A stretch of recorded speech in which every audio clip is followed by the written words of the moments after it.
사랑하는 제들교회 성도님들, 오늘 하루의 삶도 하나님의 말씀으로 시작하기를 원합니다. 오늘 함께 살펴볼 하나님의 말씀은 누가복음 21장 25절에서 38절 말씀입니다. 우리는 지난 시간 종말의 때를 기다리며 오직 하나님의 말씀을 붙들고 그 말씀을 신뢰함으로 인내하며 우리의 삶을 살아가야 함을 깨닫게 되었습니다. 오늘 하루에 주어진 삶 속에서도 우리에게 맡겨진 장소와 환경에서 그 복음의 증인으로 능히 종말의 때를 기다리며 살아가는 저와 성도님들이 되실 수 있기를 간절히 소망합니다.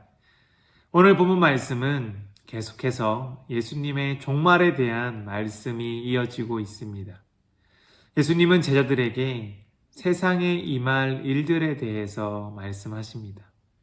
본문 말씀 21절부터 보면 1월 성신의 징조와 또한 파도의 징조가 나타나게 될 것을 지적하십니다.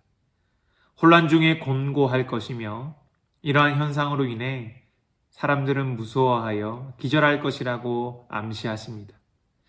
여기서 기절한다라고 표현된 단어의 이 동사형 원어를 보면 숨을 멈추다라는 의미를 가지고 있습니다. 즉 이러한 종말의 현상으로 인해 사람들은 두려워 숨을 거두게 될 것이라는 이 심판에 대한 예수님의 설명이 계속되고 있는 것입니다. 이어지는 27절 말씀을 보면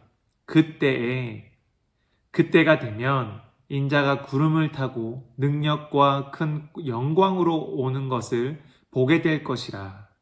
이어서 28절 말씀을 보면 이런 일이 되기를 시작하거든 일어나 머리를 들라 너희 속량이 가까웠느니라 하시더라고 말씀하십니다. 예수님은 일어나 머리를 들라 너희 속량이 가까웠다라고 말씀하십니다. 이 말은 예수님을 믿고 따르는 자들은 당당히 머리를 들고 인자의 재림을 기쁨으로 맞이하게 될 것을 의미합니다. 다시 말해 종말이 다가오면 사람들은 그 현상으로 인해 무서워 숨을 멈추게 될 것인데 전부 다 그 심판을 맞게 되는 것이 아니라 예수를 믿고 따르는 제자들은 속량을 받아 심판을 받지 않는다는 것입니다. 이 종말에 펼쳐질 이 심판은 세상 그 누구도 자신의 힘이나 능력으로 피할 수 있는 것이 아닙니다. 세상 어떤 것으로도 피할 수 없는 심판을 분명히 맞이하게 될 것입니다.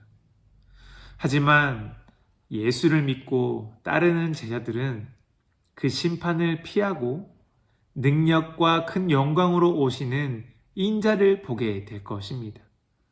예수님은 그 심판을 속량하는 자가 바로 자기 자신, 하나님의 아들 그리스도가 되심을 드러내고 계십니다. 이어서 29절부터 33절 말씀을 보면 예수님은 무화과 나무 비유를 하십니다. 무화과 나무가 싹이 나면 여름이 오는 것을 알 수 있듯이 이와 같이 앞서 말씀하신 이 징조가 나타나면 하나님의 나라가 가까이 온 줄을 알라고 비유로 말씀하십니다. 그리고 하나님 나라는 이 세대가 지나가기 전에 모든 일이 다 이루어질 것이라 말씀하십니다.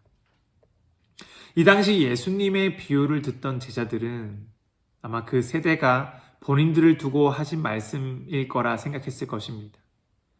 그래서 예루살렘이 멸망하면 종말이 올 것이라 생각했었기 때문에 충분히 종말이 바로 곧 올 것이라 여겼을 것입니다. 하지만 지금 이 누가복음의 저자인 누가는 이 기록을 할 때 예수님이 이 세대는 바로 그 당시 유대 백성이 아니라 종말의 징조가 나타나는 그 세대를 말하고 있다는 것을 언급하고 있습니다.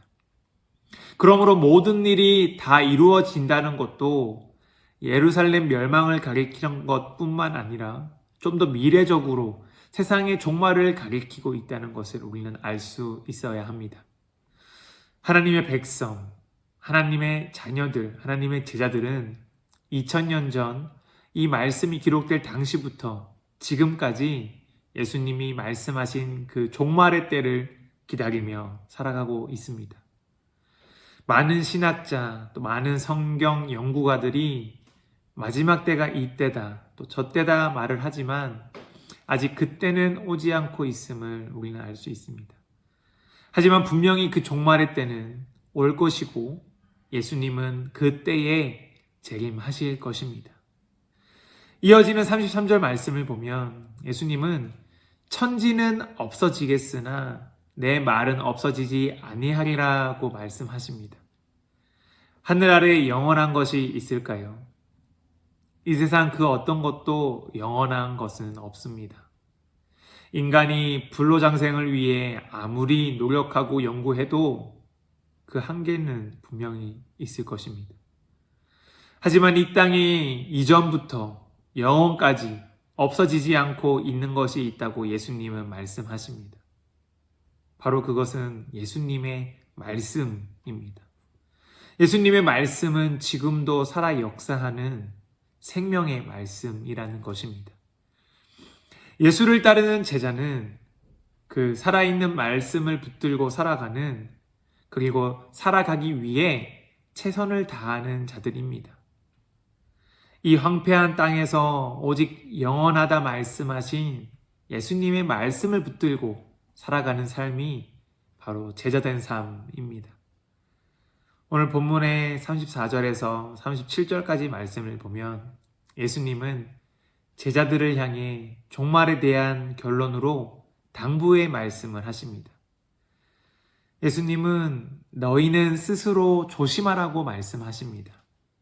방탕함과 술 취함과 생활의 염려로 마음이 둔하여질 것이라 강조하십니다.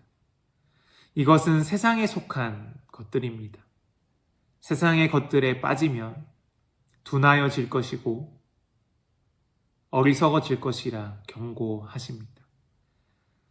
그러므로 예수님은 항상 기도하며 깨어 있어라고 말씀하십니다. 예수님은 늘 언제나 항상 우리가 깨어 있어 기도하라고 말씀하십니다. 우리의 삶의 모습은 어떤지 되돌아보기 원합니다. 우리의 영적인 삶이 이미 둔하여 있지는 않은지 우리 스스로를 점검해 보아야 합니다. 방탕함과 술 취함과 생활의 염려로 우리의 영적인 상태가 이미 세상에 삼켜버린 것은 아닌지 우리는 우리의 영적인 상태를 정직하게 살펴보아야 합니다. 예수님은 그날이 덫과 같이 임할 것이라고 말씀하시기 때문에 우리는 날마다 그 때를 기다리며 기도하며 깨어 있어야 합니다. 저는 저와 성도님 모두가 주님이 오시는 그 때에 우리가 이 모든 재앙과 심판을 피하고 주님 앞에 올바로 온전히 설 수 있기를 간절히 소망하고 축복합니다. 우리를 죄의 심판에서 속량하신 예수 그리스도를 깊이 묵상할 수 있는 시간이 되기를 간절히 소망합니다. 하나님의 아들 예수 그리스도께서 우리의 죄의 그 사망에서 자유케 하시고 구속해 주셨음을 믿음으로 고백하는 오늘 하루의 삶이 되실 수 있기를 소망합니다. 그리하여 우리의 이 영적인 상태가 늘 살아 역사하시는 하나님의 말씀으로 깨어있는, 그리고 날마다 그 말씀으로 깨어있어 언제나 주님과 동행하는 삶, 주님의 때를 기쁨으로 기대하며 기다리는 삶이 되실 수 있기를 간절히 소망하고 축복합니다.